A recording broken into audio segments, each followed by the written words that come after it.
I want you to think about this here. In your entire lifetime, how much money has gone through your hands?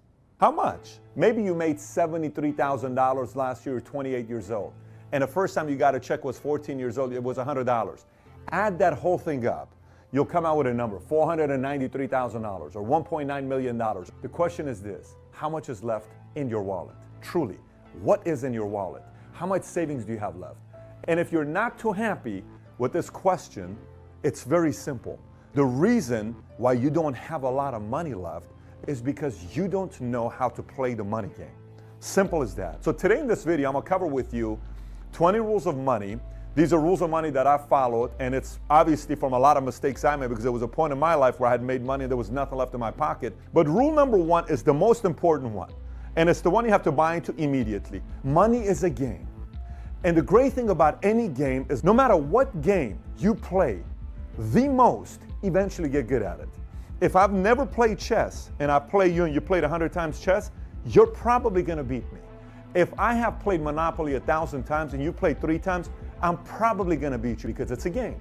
So the great thing about the money game is it can be learned. And they say, well, you know, that person became rich because they're smart, this person did this. No. They learned the game, and you can also take the time to learn the game. Rule number 2 is don't be a hater of money. If you hate money, you'll never get money because money doesn't like haters. So if you're a hater and you constantly say things like, well, money doesn't grow on trees and money is this and money is that and rich people are this, you're right. Money says, you're right. I'm not turned on by you. Don't be a hater with money. Number 3, it's a doubles game. It's a double game. What is a double game? The entire game of money, it's about doubling your money. Let me explain it to you this way. If you right now have $1,000 in your bank account, you are 10 doubles away from $1 million. So how soon can you double your money? That's truly the game. Can you take that $1,000 and double it to $2,000 in the next year? So the next thing is, now it's $2,000 you have an account. Now you are 9 steps away from $1 million. You may say, Pat, I already have $100,000 in my account. Well, guess what? You're 4 doubles, 3 doubles away from $1 million. This is a piece of cake. When you learn, it becomes 2 different things. Your risk tolerance, depending on the age you're at, if you're 65, your risk tolerance is going to be lower than you being 22 years old, right? So you have your risk tolerance. You need to know you. Then the other part is time horizon. What is your time horizon? So time horizon could be, I want to have $1 million by 10 years from now. Great. If it's 10 years, what do you have right now? Then you have to play your doubles game. How many doubles do I have with the $17,000 to get to $1 million? It's a simple game that you can learn what to do. As long as you know your risk tolerance, you know your time horizon, what it is and what the amount is, then you're playing the doubles game. Number 4, boredom. Let me explain what boredom means. Money needs to be moved, okay? Again, if a girl is bored with you, she leaves you because you're too boring. Same with men. If a man is bored with a girl, they're gonna leave because it's boring. Money doesn't like to be bored. What do I mean? If money stays in a checking account, money's going to somebody else who knows how to use that money. If money is just staying somewhere and it's not working, it's too boring, it goes to somebody else that knows what to do with money. Always working for you, always out there doing something to create more money for you. You always got to have a secret account. Let me tell you what a secret account is. It's an account that no one knows. No one knows about this account. What is this account? It's a crisis account. A crisis account could be cash. A crisis account could be somewhere sitting down that no one knows. But now I know you may say, Pat, you just talk about boredom, you talk about this. 2 complete different stories. You got to have a crisis account. I'm talking a crisis account. What saved the business when we were going through difficult times and our company's checking account went to $13,000. I have payroll, commissions, everything. $13,000. Where we're about to shut down the company. It's this close. We're about to shut down the company. What saved us was the crisis account that I had. No one knew about it. Put it back into the business, saved us, we lasted, we made it through the tough times, and now we're here where we are today. Comp plan. Let me explain to you what I mean by comp plan. No matter what country you live in, but regardless of where you're at, rule number 1 about study how you get taxed, because that's your comp plan. And let me explain to you why the comp plan in America does so well. A lot of people say things like this. They'll say, you know what? I can't believe the tax structure in America benefits business owners. And you know, why is it that they benefit business owners? Because business owners create jobs. If you created jobs, we'd give you a tax benefit. If there wasn't a tax benefit, an incentive for business owners, then who's going to create jobs for all these millions of people that need jobs?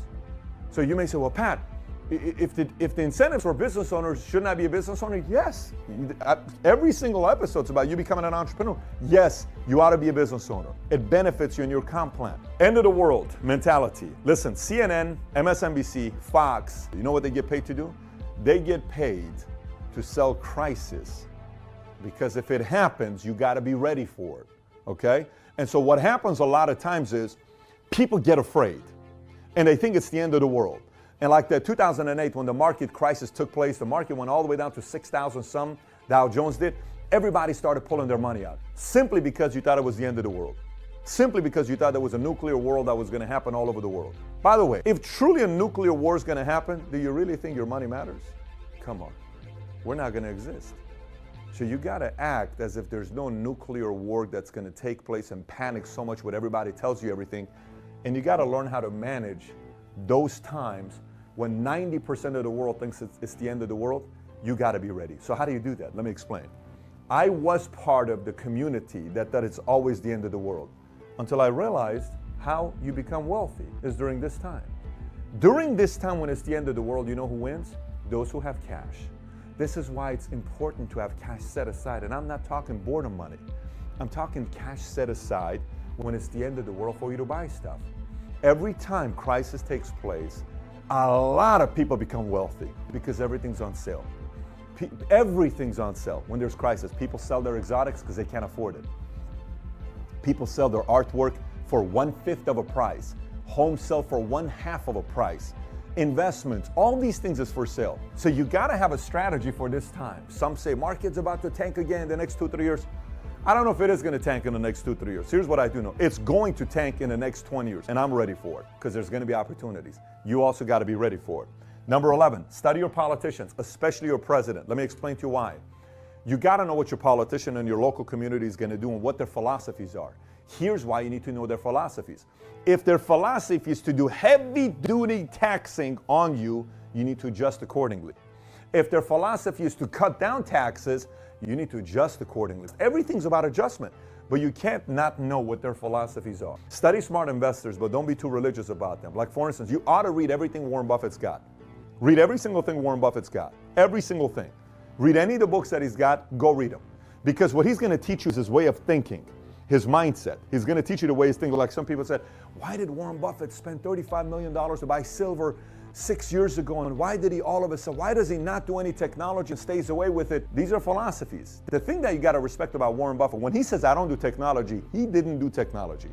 So he stuck to a philosophy long enough until it worked. Play your game. Don't compare. Let me explain. This is extremely problematic to a lot of people because let's just say on this doubles game, let's say you're here. Let's say your best friend is here. It's not the same game. He's 4 doubles ahead of you. It's not the same game. You just got to make sure you play your game. You can't say I'm going to play my game at the level of what the other guys are, because when you do it that way, you make reckless decisions and you lose a double. You don't want to lose doubles. You want to gain doubles. Focus on your game. Focus on your strategies. Focus on your time horizon. Focus on your risk tolerance and play according to that game. Play to that game, but don't constantly compare yourself to other people. Befriend moneymaker. If you're around other people that know how to make money, you're going to make money, which is kind of how things work out. If you're around people that know how to make money, you're generally going to make money. If you're around people that don't even know how to make money or don't even make a lot of money, you're not going to make a lot of money. Diversification is for absolute sissies, okay? So if you're a sissy and your risk tolerance is very low, it's okay. It's okay to be a sissy. A lot of people are sissies. But if you truly want to create wealth and you're wondering why in your lifetime you've worked for 17 years and you don't have a single penny and you've made $617,000, yet you only have $6,000 to show for it, there's a problem there. There's a problem there. What is the problem?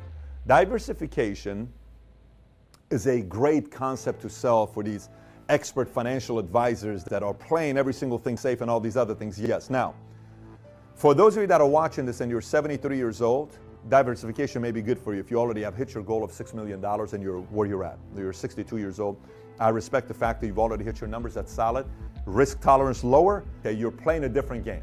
I'm talking mainly for the people that are in the offensive mode of their lives, that you're trying to get here. Maybe you're around this market. I'm not talking to the people that are here. I'm talking to the people that are here. You're trying to get your doubles to go quickly, faster. If you just rely on diversification, 20, 30, 40 years, well, then you just got to know that it's going to take 40 years. It's going to take 30 years. Maybe. That's if everything goes the way it's supposed to be going. So I don't recommend just relying on diversification to take you to where you want to get. Positioning has to do with, for instance, I'll tell you what positioning is. If I'm going to go work at a company and I'm going to have a piece of the equity and I'm going to position myself to own a piece of that company and it's going to go public, that's smart positioning. That's very, very smart positioning. A lot of times people say, wow, you know, I'm making great income with this company I'm at. Yeah, but you haven't positioned yourself yet because there's no backing on the equity. So it's positioning. You got to also position yourself here, right? Of course, you got to take care of your credit. You got to have high income, savings, investments, but you got to make sure you position yourself properly. You know, last but not least, big check syndrome. Let me tell you what the big check syndrome is. Say you are real estate, hypothetically, okay? And all of a sudden you get, this one client wants you to sell their home. It's a $3 million home. And you go and sell this $3 million home and the check is $100 and some thousand that you get. And you say, oh my gosh, I made $100,000. And for 2 months, you live as if you made $100,000 in a month. What you don't realize is that $100,000 check in a month, you need to look at it as an $8,300 a month income for that year. That's what that means. It's not $100,000. And I've seen so many people who treat this as $100,000 in a month, and they get cocky, arrogant, all this stuff, and then they go back to right here. It's irrelevant if you don't know how to play the money game. I want high income as well. I want income coming in that feeds my game so I can increase my net worth. This is a very, very important game. So don't get too crazy about big check syndrome and all of a sudden fall for it and lose everything that you got, because it can totally mess up with your net worth and you work all the way back to your double. So with that being said, this is what I'm going to do to you. And look at it and start studying which of those 20 rules you follow and you do very well at and which you don't, and start adjusting to it and study the areas that you need to do